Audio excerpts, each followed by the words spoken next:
Banco Base, la base que fortalece a las empresas, presenta. Resumen en imagen. Nuevamente se dispara el precio del kilo del huevo en el Distrito Federal. Se ofrece hasta en 40 pesos en tiendas de abarrotes, mercados y tiendas de autoservicio. Comerciantes desconocen las razones del incremento que comenzó a presentarse en la última semana, luego de que el precio del producto se mantuvo estable por algunos meses en 29 pesos, tras el brote de gripe aviar que se presentara, se acuerda, en Jalisco a finales del año pasado. Hasta ahora no hay pronunciamiento de las autoridades de la Secretaría de Economía o de la Unión de Avicultores sobre este nuevo repunte en el precio del huevo. Pero también el tomate verde acumula un incremento, el tomate verde, un incremento de más del 300% en lo que va de este año, cuando pasa de 5 pesos 60 centavos el kilo en enero a 18 en los primeros días de este mes, según el Sistema Nacional de Información e Integración de Mercados de la Secretaría de Economía. Aunque en tiendas de autoservicio y mercados populares, el tomate se vende entre 30 y hasta 48 pesos. Los comerciantes atribuyen el encarecimiento de esta verdura a los efectos de la sequía. Por otra parte, en este fin de semana se concretó el quinto incremento mensual de 11 centavos por el litro de combustibles como la Magna, que cuesta 11 pesos con 36 centavos el litro, la Premium, que cuesta 11 pesos con 92 el litro, y el diésel, que cuesta 11 pesos con 72 centavos el litro. Fíjese el diésel, ¿dónde anda, El titular de la Unidad Política de Ingresos de la Secretaría de Hacienda, Rodrigo Barros, asegura que aumentado por la estacionalidad, dijo ajustado, pero el tema de ajuste es un derivado de aumento para que suene menos feo y no me gusta esconder las cosas. Asegura que el aumento por la estacionalidad, los precios, por este aumento, los precios de los combustibles en México siguen siendo considerablemente inferiores a los de los Estados Unidos, cosa que no comulgo con ello, no lo creo, no es. Agregó que aún con el reciente aumento, los consumidores mexicanos seguirán recibiendo un subsidio que en el primer trimestre del año ascendió a poco más de 23,000 millones de pesos, el cual es captado, dice, por los hogares con mayores ingresos, los cuales tienen un consumo de combustible más elevado. O sea, en otras palabras, se está subsidiando a la gente que tiene dinero, es lo que están diciendo, así con mucha suavidad. En la ceremonia conmemorativa del 151 aniversario de la Batalla de Puebla, el presidente Enrique Peña Nieto destacó que hay un México nuevo que está dejando atrás ataduras que estaban en medio de su pleno desarrollo, optimismo por oportunidades y dispuestos todos a aprovecharlas. Está surgiendo un México nuevo que deja atrás los obstáculos y que hacen un México optimista de sus oportunidades y determinado a aprovecharlas. Un México con la voluntad y la capacidad de triunfar en el orden internacional. Hoy se está construyendo el México del siglo XXI, el que enfrenta con decisión sus problemas.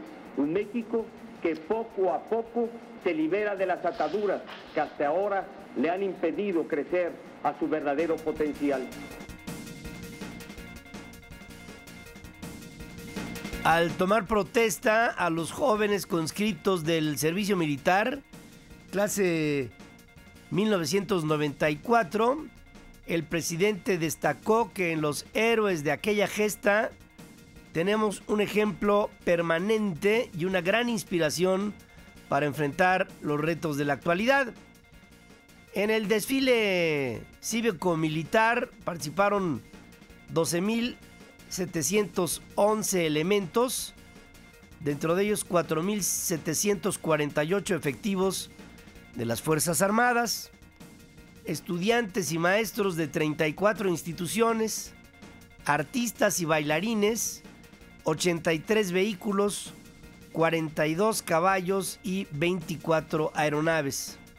El 5 de mayo celebramos las contribuciones y el legado de los estadounidenses de origen mexicano y reconocemos los fuertes lazos culturales, familiares y económicos que unen a Estados Unidos de México, dice el presidente Barack Obama en ocasión del 151 aniversario de la Batalla de Puebla. En un comunicado, Obama aseguró que tras la visita que hizo a México la semana pasada, quedó aún más convencido que tenemos oportunidades históricas para expandir el comercio y hacer que nuestras economías sean todavía más competitivas, de modo que podamos seguir creando buenos empleos en ambos países. Como ya es tradicional, en las grandes ciudades norteamericanas con alta presencia de mexicanos, Los Ángeles, Chicago, Houston, Nueva York, Denver, celebraron el 5 de mayo con ceremonias cívicas y con desfiles. Esta efemérides reviste más importancia para los mexicoamericanos que el Día de la Independencia en nuestro país. Por otra parte, en entrevista concedida a la cadena hispana Univisión, el presidente Peña Nieto aseguró que su gobierno no ha excluido la cooperación ni el apoyo en inteligencia del gobierno estadounidense en la lucha en contra del crimen organizado. Más bien ordenando la cooperación que hay de Estados Unidos a México, precisamente para combatir la criminalidad. Es un tema que a los dos gobiernos nos ocupa. Queremos tener fronteras seguras. Estados Unidos es de su interés que la presencia del crimen organizado no vaya ya ocurre en alguna medida, pero no sea mayor el que tenga presencia en el lado de ellos. Para nosotros, por supuesto, que es un tema que ocupa al gobierno de la República. Ni se ha cerrado este canal de cooperación, ni se ha excluido esta información. Al contrario, está más vigente que nunca, se ha ordenado, se está institucionalizando cuál es la forma en la que fluye esta cooperación y está viendo resultados. En Guerrero, el gobernador Ángel Eladio Aguirre asegura que mañana se reanudarán las clases en todas las escuelas públicas del estado, incluidas las que atienden los maestros de la Coordinadora Estatal de Trabajadores de la Educación en paro, que están en paro desde el 25 de febrero. Durante su informe regional en Acapulco, anunció un plan emergente para la recuperación de clases. Sin embargo, los integrantes de la CETEG anunciaron que este lunes en asamblea determinarán si regresan a clases esta semana y solo permanece una representación en el plantón permanente en sus oficinas, o si continúan el paro de actividades a pesar de la liberación bajo fianza el viernes de los 4 maestros acusados de delitos graves de sedición, motín, terrorismo y daños en propiedad ajena, que ya sabe usted, dos fueron llevados a Veracruz, 2 fueron llevados a Nayarit, y dijimos ahora sí, se hizo un ejercicio de la justicia y de la autoridad, y ya están fuera. En Oaxaca, la Asamblea Estatal de la Sección 22 del Sindicato Nacional de Trabajadores de la Educación consideró insuficientes las respuestas del gobernador Gabino Cue sobre el pliego petitorio a las demandas, por lo que determinarán a las bases la fecha para el estallamiento de la huelga, que tentativamente sería a partir del 15 de mayo, ¿por qué no? Día del Maestro. Ahí estallaría todo, estallaría. Una delegación se trasladará al Distrito Federal para, ¿por qué no?, hacer una marcha nacional convocada para el próximo 8 de mayo aquí en la capital de la República Mexicana. Por su lado, el secretario general del Sindicato Nacional de Trabajadores de la Educación, Juan Díaz de la Torre, reiteró el compromiso de los maestros con la sociedad mexicana de cumplir con su obligación de trabajar en las aulas al tiempo en que se mantiene la lucha por preservar y por mejorar los derechos de los trabajadores de la educación. O sea, este doble discurso, ¿no? Por un lado, compromiso, y por otro, pero los derechos inalienables, y es el mismo. Hágase de cuenta que es el Bester Gordillo, pero con el pelo más corto y ya. En Michoacán, luego del anuncio de que las empresas Danone y Saba abandonarían el estado a causa de la inseguridad y de los continuos secuestros de unidades repartidoras, el secretario del Trabajo, Alfonso Navarrete Prida, anunció un plan para conservar las fuentes de empleo mediante acciones específicas de seguridad para los inversionistas. O sea, primero tuvo que pasar todo y que se fueran las empresas, y luego ya vino la reacción. El coordinador de los diputados del PRD, diputado por mayoría Silvano Aureoles, considera muy peligroso que las empresas retiren sus inversiones o no quieran asentarse en Michoacán, y urgió, él es michoacano, y urgió al gobierno federal y estatal a emprender acciones para brindarle una mayor seguridad a empresas, trabajadores, directivos, pues al Estado, ¿no? Ya nos quitamos de bronca. Ahí en Michoacán, comuneros y normalistas retienen a 4 policías estatales junto a 2 unidades oficiales en Arentepacua, municipio de Nahuacén, vecino a Cherán, donde los estudiantes de la normal indígena retienen a unos 30 autobuses y camiones de reparto. Y luego por eso se extrañan de que se van las empresas y dicen que ahora sí van a hacer todo para que haya seguridad en el estado. Y estas 30 unidades secuestradas las tienen secuestradas desde la semana pasada. Y yo me pregunto, ¿por qué no las ha liberado la autoridad? Y luego porque se va Saba, y luego porque se va Danone. En el 24 aniversario del PRD, desangelado aniversario, al que no acudieron sus principales íconos, como Cuauhtémoc Cárdenas, no acudieron gobernadores del PRD, no estuvo el jefe de gobierno del Distrito Federal o los líderes de las principales corrientes. El dirigente nacional del Sol Azteca, Jesús Zambrano, defendió el haber firmado el Pacto por México para que la izquierda no se marginara o quedara fuera de los acuerdos nacionales, en donde buscará velar por los intereses del pueblo. Zambrano, el presidente del PRD, dice que no apoyará ninguna reforma o iniciativa que vaya contra los intereses de México y, claro, contra, dice, o de la sociedad, pero pues si van contra de México, pues yo diría que van contra la sociedad, ¿no? También lo digo, con o sin pacto, que se lo grabe bien el senador Gamboa, esas reformas regresivas y que van en contra de la soberanía nacional y del bienestar de nuestra sociedad no van a pasar. No, lamentable el evento. Habló, ¿saben qué dijo? Que ya se habían acabado las tribus, que ya no había tribus en el PRD, cosas así. Zambrano señaló que para los próximos días serán definitivos en la continuidad del Pacto por México, que dice, depende de las señales de buena voluntad que dé el gobierno federal, como, por ejemplo, citar a declarar a los funcionarios denunciados por el uso de programas sociales en el proceso electoral de Veracruz. Y ya que le hablo de esto, mire, yo la semana pasada, justamente hace una semana, le hablé de los delfines. De los delfines que tiene Fidel Herrera en Veracruz, ¿se acuerda?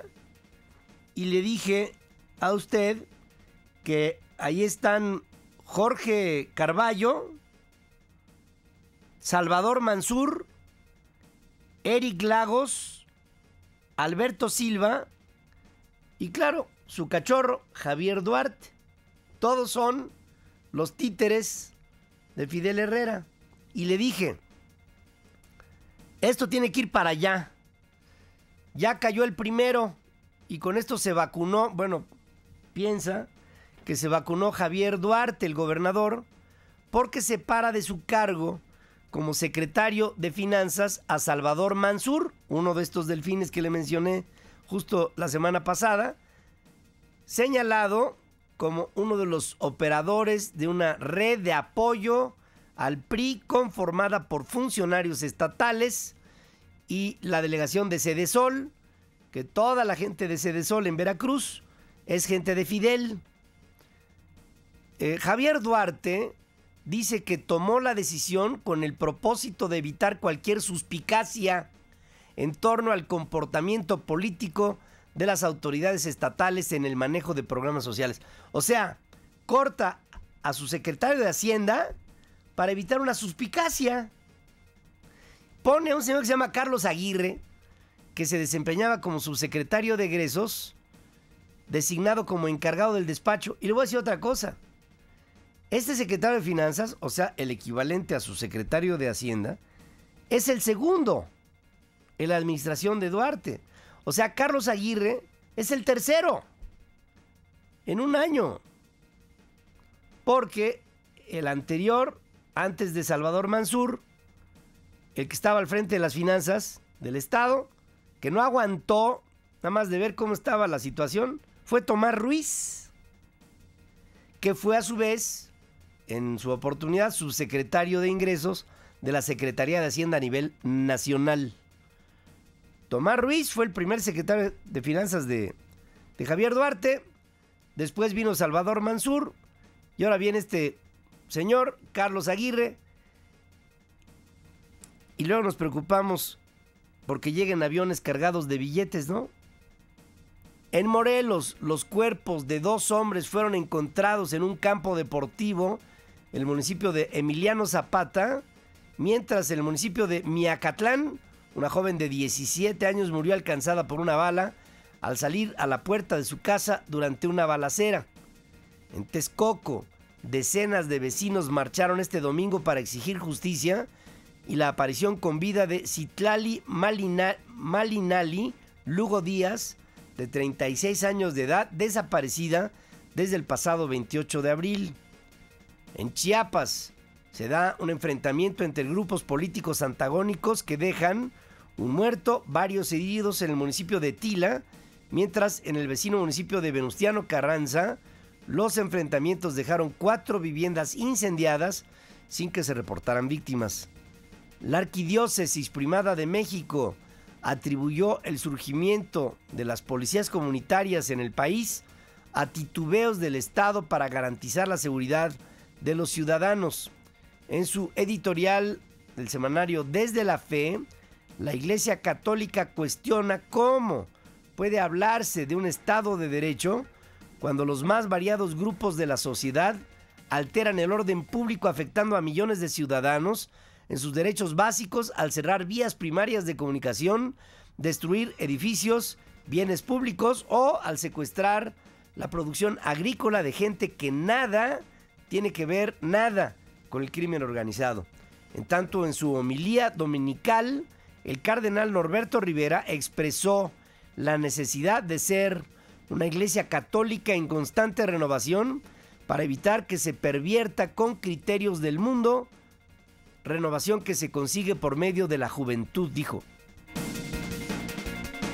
Esta iglesia se abre a que otras personas que han recibido en el mundo carismas especiales vengan a nosotros y nos anuncien ese don que han recibido.